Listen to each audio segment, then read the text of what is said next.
आदरणीय व्यासपीठ अध्यक्ष व पदाधिकारी सांगली जिल्हा सेवानिवृत्त पोलीस संघटना, आज आपण या ठिकाणी त्यांच्या सांगली जिल्ह्याच्या सेवानिवृत्त संघटनेचा वर्धापन दिन आहे, या अनुषंगाने आम्हाला इथं बोलवण्यात आलेलं आहे, त्याबद्दल आम्ही त्यांचे आभारी आहोत। आणि मला दोन शब्द बोलण्याची संधी दिली त्याबद्दल त्यांचे आभार आहे। मला फक्त काही मुद्दे फक्त आपल्याशी शेअर करायचे आहे। त्यामध्ये आपण सेवानिवृत्त झाल्यानंतर आपले जे संबंध तुटलेले असतात, ड्युटीवर असताना आपल्या कुटुंबियांशी भावबंधांशी जो संबंध तुटलेला असतो ते परत जोडण्याचा प्रयत्न करावा, मी शॉर्टमध्ये सांगणार आहे। दुसरी गोष्ट, आपण ज्या वेळेला ड्युटीवर असतो त्यावेळेला आपल्याला कुठल्याही सामाजिक कार्यामध्ये सहभाग घेता आलेला नसतो। तो आता हळूहळू आपण सामाजिक कार्य भले ते गावच्या राजकारणात असो कसले असो, पण त्याच्यामध्ये सुद्धा आपण कमी नाही हे सुद्धा आपण सर्वांना दाखवून द्यायचं आहे। तिसरी गोष्ट आहे, सगळ्यात महत्वाचं आहे की आपला व्यायाम वगैरे जे काय आहे तो परिपाठ हा कंटिन्यू चालू ठेवायचा आहे। त्याच्यासाठी आपण जे काय धार्मिक विधी अध्यात्म वगैरे त्याच्याशी जरा थोडं आपण जवळीक करायला पाहिजे, देवा धर्माची कामं करायला पाहिजे। हे फक्त शॉर्टमध्ये का सांगतो तर आपल्याला ते बाकीच्यांना पण वेळ द्यायचा आहे। तिसरी गोष्ट की आपण समजा 10वी जास्तीत जास्त आपल्या मोठ्या लक्षात राहणाऱ्या गोष्टी म्हणजे समजा 10वी SSC मॅट्रिक त्यावेळेचे आपले मित्र आपण जे बॅच ज्या पोलीस बॅचमध्ये आपण 1 जुलैला त्यांना इन्क्रिमेंट असा GR झालेला आहे, पण त्या वर्षी रिटायर झालेल्या वर्षी ज्यांना आश्वासित प्रगती योजनेचा लाभ किंवा प्रमोशन दिलेलं आहे अशा लोकांना हे इन्क्रिमेंट एका वर्षाचं दिलेलं नाही। स्वतः मला सुद्धा 4 महिन्यापूर्वी प्रमोशन मिळाले, 4 महिन्यानंतर मी रिटायर झालो 3 जूनला, मला ते इन्क्रिमेंट मिळालं नाही। तर आपण ह्यासाठी सुद्धा पर्सनल बेसिसवर म्हणजे संघटनेच्या माध्यमातून झालं तर आपण करणारच आहोत, पण ह्या गोष्टी ज्या गोष्टी आपण पर्सनल बेसिसवर करायच्या त्या पर्सनल बेसिसवर करायच्या आहेत।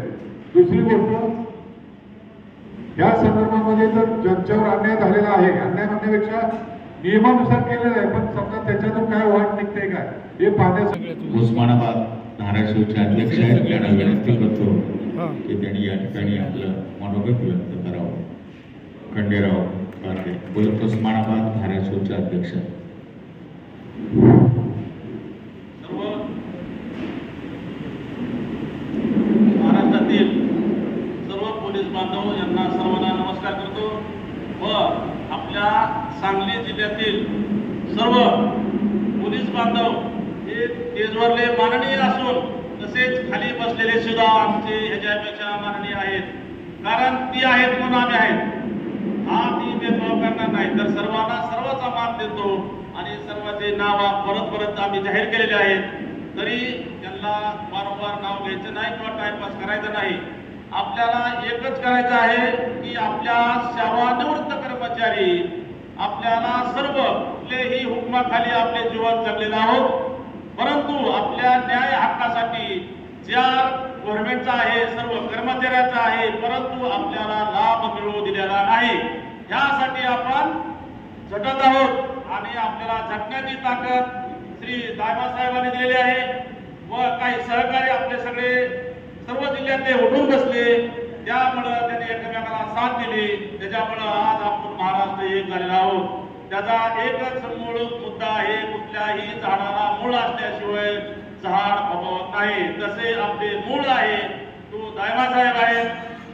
बाकी जे काही काम करतात त्यांचं वाक्य आहे, आपापल्या बुद्धीप्रमाणे काम करतील, परंतु माझे सर्वांना महाराष्ट्राच्या 36 जिल्ह्याला विनंती आहे की आपण लहानाचे मोठे आपण 40, 30, 35 वर्ष नोकरी केलेली आहे पोलीस खात्यामध्ये, परंतु सर्व लोकांना काबूत ठेवण्यासाठी आपण काम केलेलं आहे।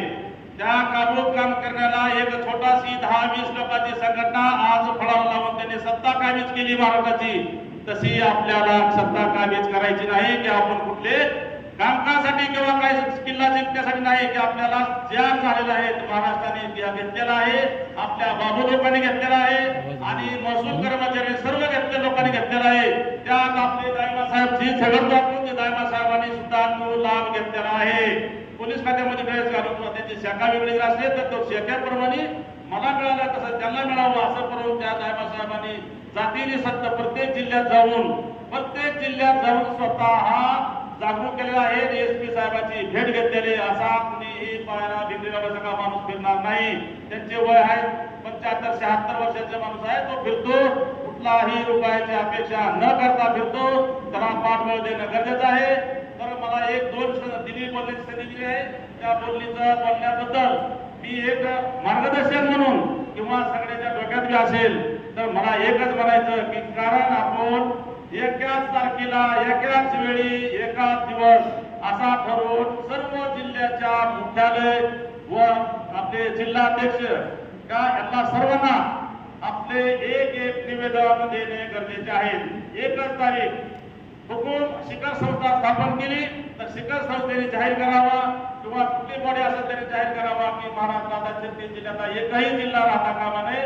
प्रत्येकाने निवेदन कलेक्टर ऑफिस व SP ऑफिस आपण प्रत्येकाने एक प्रोग्राम तयार करून किंवा त्याचा अर्ज तयार करून दायमा साहेबांच्या मार्गदर्शन करून प्रत्येक एकच तारखेला देण्यात यावा. दुसरा नंबर आपल्याला विभाग नेमलेले आहेत, आपण नोकरी केलेल्या आहेत विभागामधून विभागाचा IG ऑफिस आहे.